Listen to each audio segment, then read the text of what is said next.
It went to play again. Good morning, good afternoon, good evening, wherever you are. Hello, and welcome to another edition of Women Let's Around the Corner. Let's talk about it, right? My name is Janae. I'm the Chief Operations Officer for the Mom Link, and I'm super duper excited. But y'all probably like, well, we saw like the other ladies. Where are they? Hey, Crystal. Hey, Camille. Hey, Mary. Well, they're not here, so I'm filling in the gap in the void. But I'm not by myself. I have one of our dynamic leaders from our community that's here. And please apologize for the construction that's going on in my house right now. So your house, some banging. But when I'm not talking, I'm gonna put it on mute. Okay, so you don't have to be distracted by that. But this young lady, she answered the call and she said, "Hey, I'm here if you need me." And I'm like, "Girl, yes, come on up." So I want to introduce to some and reintroduce to others, none other than Miss Debbie Darling. Debbie! Hey, how is everyone doing today? I'm so excited to be here and I'm so excited to be able to have this conversation because I love to talk, especially when it comes to leadership.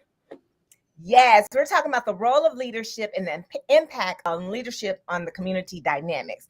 What does that mean exactly? Because there'll be a lot of people, who are leaders, they may be leaders, right? But they may not have a tribe or community.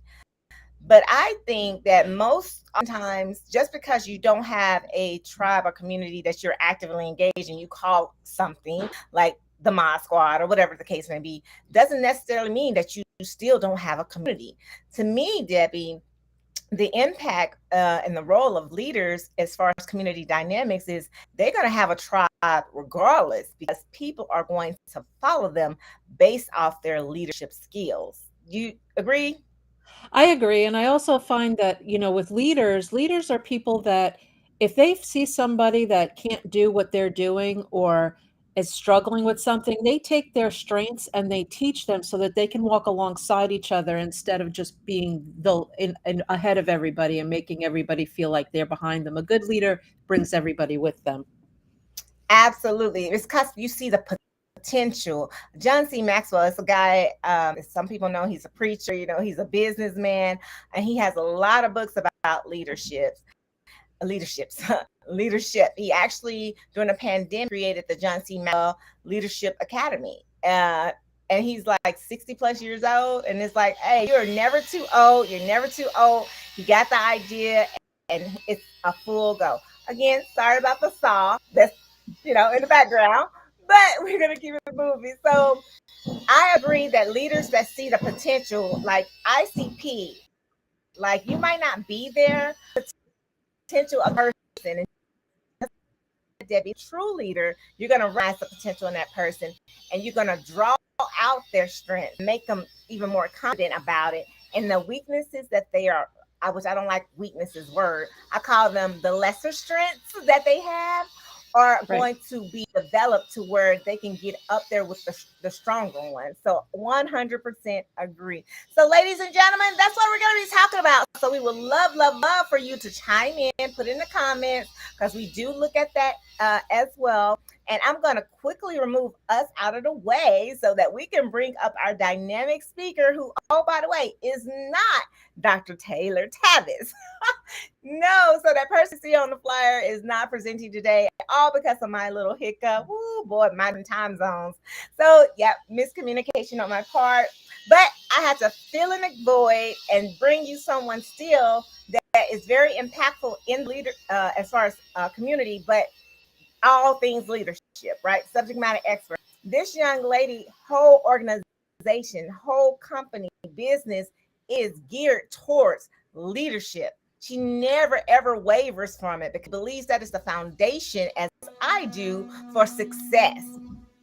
It really is. Natural born leaders are leaders who are gleaned and groomed to become that leader or that replacement or even that forerunner, whatever in their business organization are successful. I don't know a leader that I don't know the name of that, that's just not successful. And success is different for everybody. So don't think it's about money. Mother Teresa, best leader of all times. Hello. Listen, but did she have buku 7 figures? Absolutely not. Oh, But she was a true leader, right? No one agree with that statement. Like, if you do, oh Lord. But anyway, bless you. But she is a dynamic leader, but she makes seven figures. She money her thing. So success for leadership doesn't necessarily mean money. All right. And so I might be spilling some beans. So let me not steal this young lady's fire. So I'm gonna introduce the some and reintroduce the others. None other than Dr. Andrea Diaz. Hello. Thank you so much for filling in the gap. Hi. You look absolutely amazing for a 20-minute. Hey, I got to get cute for video. Hey, I'm a professional that way. My sister says if you stay ready, she said you don't have to get ready. She said I was ready. I said okay, so that be you. So Dr. D, you heard we were talking about a little bit about leadership, but before we jump into that, I want you to tell the audience a little bit about who you are and what it is that you do. Oh my gosh. First of all, thank you, Janae, for having me. Thank you to the Mom Link and everyone for having me. I've always been a supporter since day one from back in the day. And so, yay, Mom Link, building community one person at a time, one woman at a time. And thank you for having me and having this insightful discussion. So my name is Dr. Andrea Diaz, and I am president of American Management and Leadership by Design. What do? We fix businesses and we strengthen leadership. And I live, eat, breathe leadership. And here's the thing, I was thinking of, when people say, well, what do you do? I was like, well, you need 3 reasons why you want to talk to me. If you want, first of all, I make the joke that I know what I'm talking about. And a lot of people, they really can't say that, but I have the receipts with the degrees and, their credentialing. Number 2, I listen to people. That's my superpower. See, leadership is not about telling people what to do. It's actually about listening to them, making them feel seen and heard, and then moving the boat along. And not getting into that detail and minutia. Number 3, I make learning fun. I make cultural change fun. See, I don't have to worry about the backlash because I don't work for you like that. And so I can actually have real conversations, because a lot of people don't say what they really want to say because they don't want to torpedo something or whatever. And so I get to walk in and I look at them and I'm like, well, do you really believe that? Or do you expect me to believe that? Because I'm going to tell you exactly what I see. And all I do is look, because a lot of people can't see when they're in it. But it's really great walking in, and I love what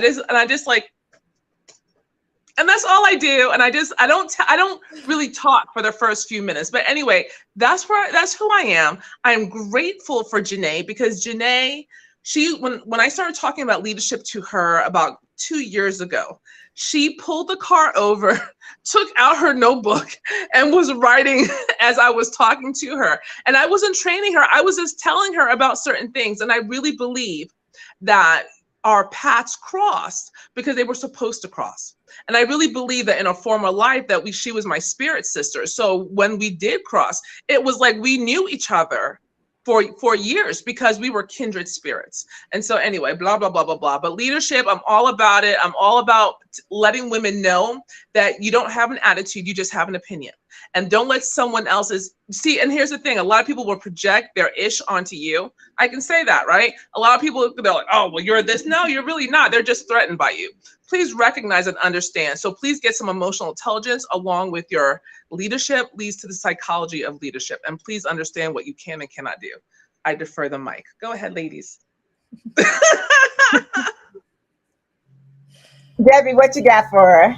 Well, I really love that you said that. And, a lot of times people do try to put their ish on you. And I love that you said that. And what I really loved is how you said about listening, when you listen to somebody and get out of them what it is that they really need. Sorry for my assistant trying to walk through. But yeah, I love that you said that. And I think that all good leaders need to be good listeners as well and really hear what it is that their people need from them. So I really love that. Thank you. You said that, about putting your ish on other people, but as a leader with a community with different individuals from all across the walk, life, north, south, east, and west around the world. And you said something else, having an emotional intelligence in check. So, as a leader, hint, hint, clue, clue, we talk about the role of leadership, the impact on a community dynamics.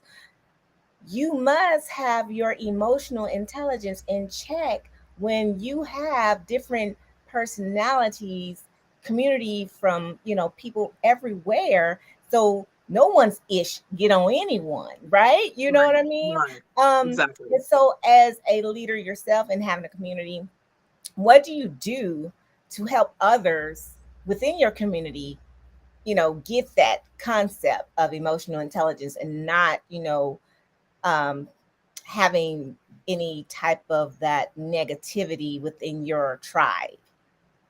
So this is actually leadership also has to do a lot with culture, part therapist. If people don't really understand that as a leader, you think to yourself, no, I'm supposed to just, guide the ship. No, you're also part therapist. And so this is why I talk about having emotional intelligence. And if people are being negative in the community, I would ask why.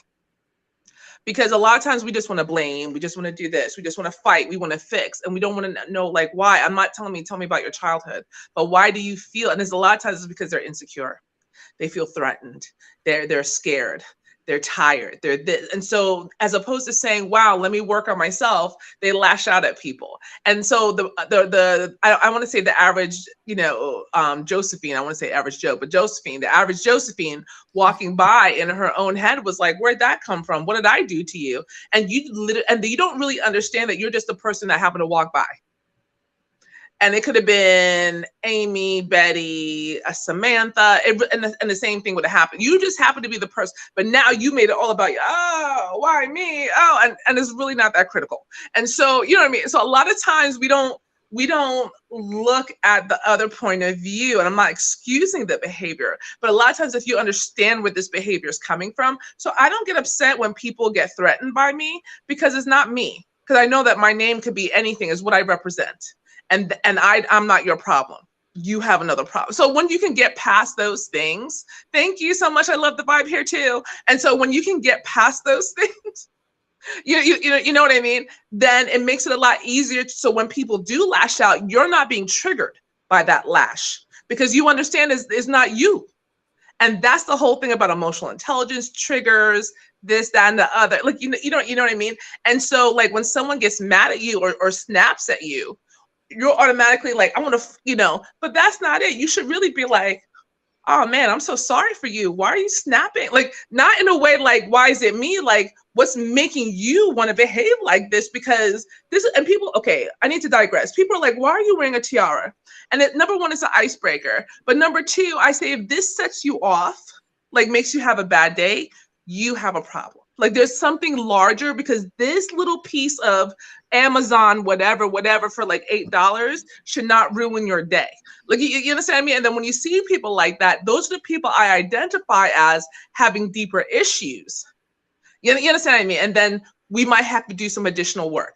Mind you, I never said anyone's wrong. I never said get rid of them. I just said we have to do some additional work. And if they're worth the work, then put the work in. That's all. I don't have my glasses on. What does that say? Absolutely. Debbie, go. Yeah, and I actually love your tiara. I think I need to get myself one, maybe like a crown even. So, but yes, and you again touched on the whole part of listening. And I think that a lot of leaders and a lot of people in general just miss that listening part. And you don't know what somebody else is going through, but when you listen, you're able to help them and bring them in and be able to assist them to grow and to be a better leader. So again, it all goes back to that listening, which also connects with communication. And if you don't have open lines of communication and good communication, oh boy, you're in trouble. For sure. Oh no, no, you're in trouble. Listen, because understanding that the surface is really superficial, but the root is deep. Sometimes we have to be mindful of that. Don't judge people for what you see. Understand what's the source, like you said, that may run deep. And like, people say, well, I'm not your cup. Well, Some people say, I'm your coach, I'm not your therapist, but we're not talking about coaching. We are talking about leadership. Okay, so Yes. understand we're talking about leadership and an impact on a community. So if you're a coach that's a leader, then you might want to know that you're a leader 24/7, 7 days a week, around the clock, especially when you have a community. Now, if coaching is just your thing and you don't have a tribe or something like that, got it. But in essence, we are all leaders. So you got to look at the potential. You got to understand to debunk any type of negativity, that you also have to be emotionally intelligent and put not only yourself in check so that the energy that's out there won't disrupt your flow, but you have to be able to head off the flow and be reactive to the flow, but not in a way that two wrongs, which don't make a right, is happening, right? No beat downs, no beat downs today. So, Debbie, go for you because this noise is like, whoo. Yeah, so we talked about like community and everything with leadership. So what would, if you had one thing to tell a leader that would be your very first and biggest piece of advice, what would that be? And it would actually be a question. It wouldn't be me telling you, because me telling you doesn't help, because Okay. I don't know you yet. Right. So what does it matter what I tell you if I don't know you? Yeah. So it comes down to you have to get to know the person. So what might be So something then? the first thing I would say is, how are you? So for example, I will tell you that I texted someone of a very high position, and I said, how are you? And then I did a space. I said, legitimately, how are you? Because everyone just thinks it's a cursory, oh yeah, fine, and then that's it. But that's not what it is. And if you've ever been a leader, you understand that weight. And you understand that you can only show so much, because even though you want to be vulnerable and authentic, you still have to be above the fray. And so it's a very lonely place to be a leader. And so and it's not a glamorous thing. And so I want to tell you, for all those who think that it's glamorous and you see the TV and the headshots and the this and then that, you're not seeing the people up at 4 a.m. You're not seeing the people up at midnight. You're not seeing them missing the games and sacrificing part of their personal life so they can still steer that ship. So please understand that there is a personal sacrifice to be a leader. And then if someone needs you, sometimes you have to weigh what, where do you spend that time? And so as a leader, not only do you have to care for a lot of people, because a lot of people have adopted the servant leadership approach, let me take my people, let me do it for my people, let me care for my people, which is awesome. But what happens is that the leader doesn't know how to care for him or herself. And because we don't know how to, so it's easy to say, and I get frustrated, and I love when people are like, oh, well, you have to. And then you're like, you know what? If it was so easy, wouldn't it have already been done? And so it's not so easy. So don't lose the empathy and the humanity of leadership. Don't lose the humanity of your leader. Don't think that they're not a human being, because they get up and they get tired and they have rough days. But guess what? They're holding it together for you because they picked up that mantle. It was a choice. They picked up that mantle and they said, I'm going to lead you. I'm going to make a difference, because making a difference is not easy. Like what Janae was talking about, Mother Teresa. Mother Teresa did a lot of sacrificing, a lot of giving, a lot of, excuse me for 1 second, no ma'am, upstairs, no ham, no turkey, nope, mommy's all, get out of here. And so, yeah. And so a lot of people, they give so much of themselves that they don't know how to say, I am tired. I am this, I need. A leader, it's rare that you will actually hear a leader say, I need, not in terms of a personal sense, not the business sense, right? I need you to go make 10 more widgets or whatever. So what? You expect that, right? But you don't expect a leader to say, I'm tired. I need some help. I need some rest. I need to take a break. Because a leader thinks that they can't have a chink in his or her armor. They think that they can't and they have to. And so the first question I really say to them is, how are you? And I wait. And I'm like, no. I don't mean how and that's why I always say legitimately. Right. How are you? And it stumps people because they don't know, because someone's actually saying, yeah, how are you? Someone's actually saying, you're asking me what I want, because leaders aren't asked what they want. They're asked they're supposed to give for the entire organization, but they're not asked what they personally want. And so it throws them for a loop. And so they need the help. They need the support as well. And so I would say, so it's not so much advice, but it's just like, how are you? Excuse me 1 second. Look, we say mommy mode. But y'all know she was that classy mommy. She said, hold on, let me hit this mute button. And so, but that's what it is. And so we don't know, a lot of times we don't know how to talk about us, like us, the person, the real us, the us that has the kid running in even though you warned them, even though you warned them not to, you know what I mean? And so you don't, and because if you show that side of vulnerability, you're like, well, are you going to think that I'm not capable? Are you going to think that I can't do the job? Are you going to start questioning me because I let you know that I have a vulnerability? Are you going to use that against me? Like, there's so many layers to this. And it's not just just go ahead and do this, because there are repercussions, consequences, domino effects. If this happens, that happens. You know what I mean? So we have to create the right culture. We have to, and I know this is a very long answer, but like, no, but it's great. We have to create the right culture, the right dialogue. We have to start implementing the right language, the right behaviors, emulating the right behaviors, even though we want to, do that, like, to someone. We don't actually have but we don't have the luxury of being like that as a leader. Because if you when I say upset your followers, like if you alienate your followers, then who are you leading? Yeah, and I love the answer to that question. And you really touched upon a lot of what people misconceive leaders do. They think that leaders just sit there, collecting and just bossing everybody around. And that's not the case. They don't see the behind the scenes, the stress and the worry and the lack of sleep and the lack of being able to participate in family things and vacations and all that good stuff. So I love that you brought that into that whole answer, because that truly is what a leader does. And people don't see what goes on behind the closed doors. And we sometimes forget that leaders are people too. We sometimes don't. Leadership.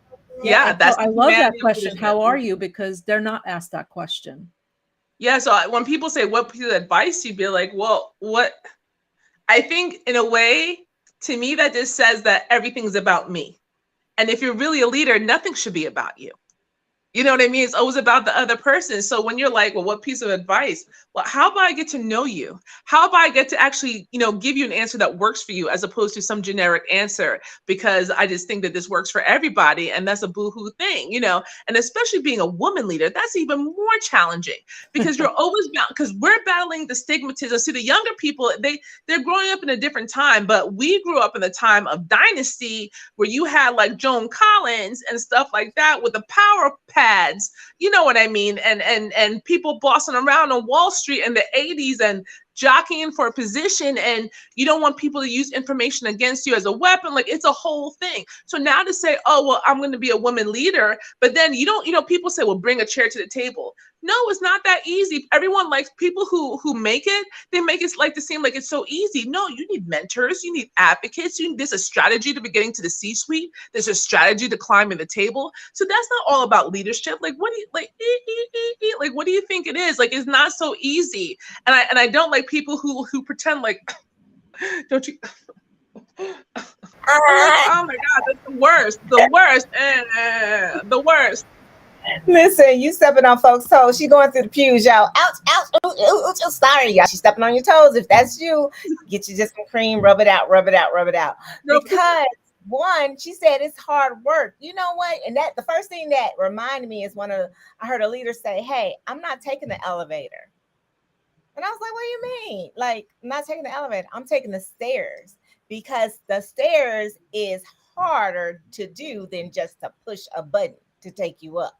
Success is not a button pusher elevator. It is a put your back into it, lean forward, going up 10 flights of stairs, sweating tears type of deal. Uh-oh. Lord. That's a football lover right there. That's a football lover right there. And the season's about. And I was about to say, this season coming, y'all. Time for the tailgating. Get your stuff together. Come, ladies, let's go do our stuff and be like, daddies take the kids. Right? Yeah, we digress. The sports enthusiasts came out. We're gonna do segments like that too, y'all. It's August. Okay, back to business. Got distracted. All right, so you said something else though. Okay, we talked about, it's putting in the work, but you also said, about, people, think one thing. So in the military, I thought one thing about Debbie was really saying it too. When leadership, we make it look easy. We apologize because it's not easy. Put a disclaimer out here. If I make this look easy, I apologize because it's not. But in the military, I did exactly what Debbie was talking about. I saw my officers, or less we didn't see the officers. And because we didn't see the officers, we was like, they don't never do no work. We out here, we doing PT. What they in for PT? Like we out here in the motor pool. What they at? Why they ain't underneath the hood? It's hot out here. We would have something for everything. And then I became an officer. Then I understood that while you at PT, they in somebody's meeting. Like while you doing this, they in another meeting. Meetings after meetings after meetings. I didn't get to see the work, and when we gone, I didn't get to see that they're still there. I didn't get to see that sometimes when we come in, they might have left just 3 or 4 hours beforehand. I didn't get to see all that, but I got to experience it once I crossed over. But it just really does tell you that we took this 2 ways. We say, as a dynamic leader, this is what a leader does. They see the potential in the people, they groom them, they build them up within the community. Then once they handle it, as far as emotionally intelligent, to be identified, to understand that things are surface, be deeper than that individual. Then talking about, hey, as a leader, it takes work. You ain't got no push button leaders in this, well, you shouldn't in your community. You have to have those leaders that's going to actually go up some flight of stairs and put their back into it and, blood. And then we come down to say, because we make it look like you said, bring your seat to the table. What does that mean? It takes work to bring your seat to the table, And so those all were great points. So as we get ready to wrap this up, because this has been so great, leadership and the dynamics of the community, and you went to and you flipped it to leader. Now, community, look at your leader. Your leader may make it look easy, but when was the last time you asked your leader how are they doing? You see them being consistent and showing up, doing different things on Facebook or having events that you show up at, right? Are coming to different places. I mean, that takes a lot of work, and their mom and their wife, and they might already have a 9 to 5 too, as well, on top of their business and their community too. I say we always have a platter, not a plate. But sometimes hindsight 2020, like Dr. D said, sometimes you just have to, as a community too, reflect and look at your leader and do a shout out. Do a shout out in the Facebook community. Let them know. We see you. We see you. And I like that you took it there, because I was like, this is amazing. So I'm gonna do a call to action. My call to action is, if you are part of a community, if any community, I don't care what community you are in, you need to put on that page, that Instagram or whatever, or however y'all communicate, WhatsApp, you need to right now, when you see this hashtag replay or whatever, do a shout out and say, I have the most amazing leader. Don't know nothing else. They're not going to know where this is coming from, but it's going to make such an impact to their day, to see the love, to see the outpour. So that's my call to action to you guys before this is over with. I want y'all to take action like right now. You got the text message, you got their number, shoot them a message and say, I got the most amazing leader. Like we brought it all the way around from that leadership perspective, the sacrifices, not seeing it, and to say, hey, you don't have to be a 7-figure income earner to be a leader. You can be a Mother Teresa and still be a leader. Listen, I don't push religion on anybody, but I do like to say servant leader, and we say service to many leads to greatness. And the best servant leader I know is the man who washed the feet of the person who betrayed him, and 11 more to go with it on his knees. Y'all, feet could be icky, icky, you know, but he washed the feet. And then to wash the feet of somebody that betrays you, servant heart. So that emotional intelligence, you know, we can talk about things, but the best thing, our self-help or guidebook that we talked about these different points, right? And I read all these different points with this particular leader that I admire. And it's in the basic instructions before leaving this earth. And I call that the BIBLE. And that leader I'm talking about, his name was Jesus. And like I said, I don't push religion on anybody. It's a book that I read, and that the conversation we're talking about reminded me of that person washing people's feet.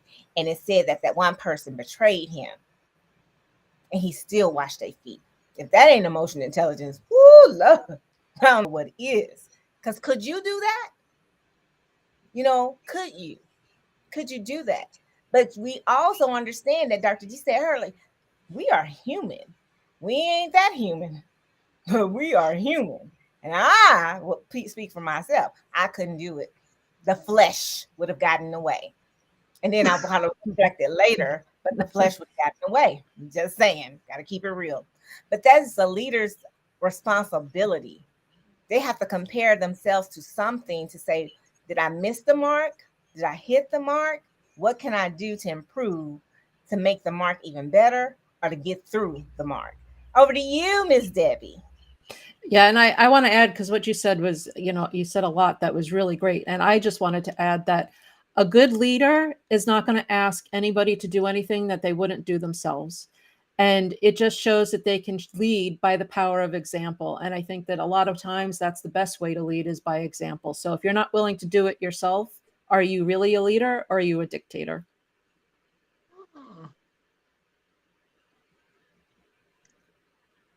Over to you, Dr. Like D. That was silence. That good. was a mic drop right there. That was like, Drop that mic. Go ahead on. Boop, boop, boop. I don't know what you got after that. That was pretty good. That was pretty good. Closing comments, Dr. D.